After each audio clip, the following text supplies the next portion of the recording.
Welcome back to the channel, ladies and gentlemen. Reform UK is still on the rise. The Conservative Party is leading in the opinion polls and Keir Starmer's Labour government is collapsing in front of our eyes. In this video, we're going to give you guys the latest updates that we have and what the situation is with the political spectrum in the United Kingdom and what could actually happen if there is an election over the next couple of years, even 3-4 years from now, really. We don't have to actually even wait for a snap election to see what could happen. Now, supporters of Reform UK could be very happy today because their numbers are pretty all right. Even though obviously there's still a big chunk in the country who don't really follow politics or the news. They might not even be aware really about Reform UK as a party. They might have heard their name. Not everybody is following the news all the time. So by default, if they don't like Team Red, Labour, if somebody asks them who do you support, they say, oh, I don't like Starmer, so Team Blue, Conservative, right? So that's one of the main reasons Labour won the last election. But look at this. It's getting actually quite interesting. The Conservatives are now leading, obviously quite big, considering we just had the election recently. The Tories are currently on 26%. Reform UK, for the first time, is now at 24%.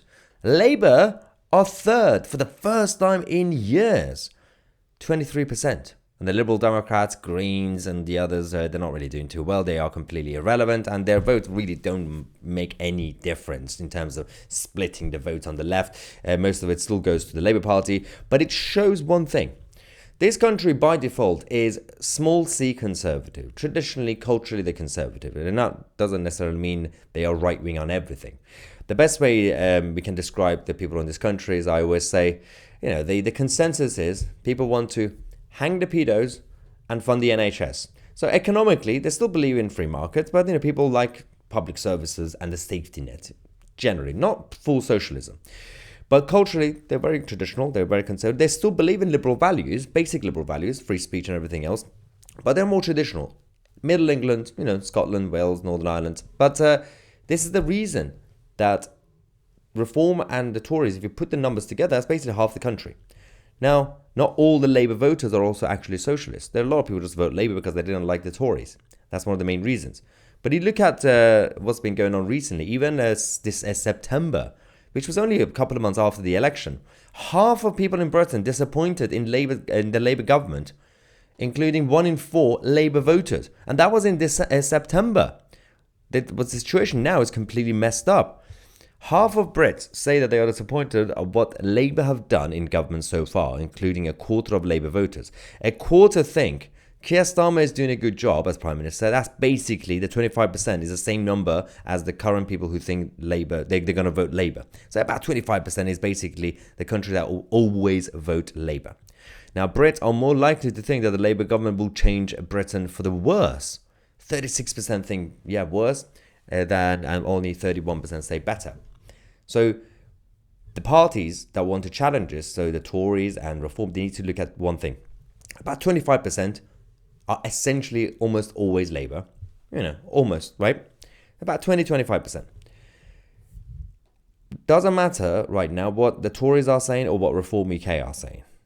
At this point, if these numbers stay relatively the same, inevitably we will get a coalition government with the Tories and Reform UK. Doesn't matter what the public line is from Nigel Farage and Kemi Badenoch. They can't say anything right now. They just have to say, no, we want to be the main party. No, we want to be the main party. If things stay the way they are, even if it changes a little bit, they will have to do a coalition or some sort of pact, right? And obviously the Tories so far will be the first party, but you never know. Reform could become just about the largest party, at least in terms of popular support, but not number of seats. If they could get the number of seats, then obviously that means the leader of Reform UK, Nigel Farage, will be Prime Minister. But the way it looks, you have to be realistic. Even if Tories and Reform get the same numbers, let's just say both get 30%. That's like 60% of the country. Because of the voting system, the Tories will have more seats, just about. So you will have a Tory Prime Minister, but a Reform UK Deputy Prime Minister. Doesn't matter what they're saying. That's the inevitable situation. Unless something really weird happens and changes. Anyway, we'll keep you guys posted on Tousi TV. Thank you so much for watching. I'm Tousi, and we are the media.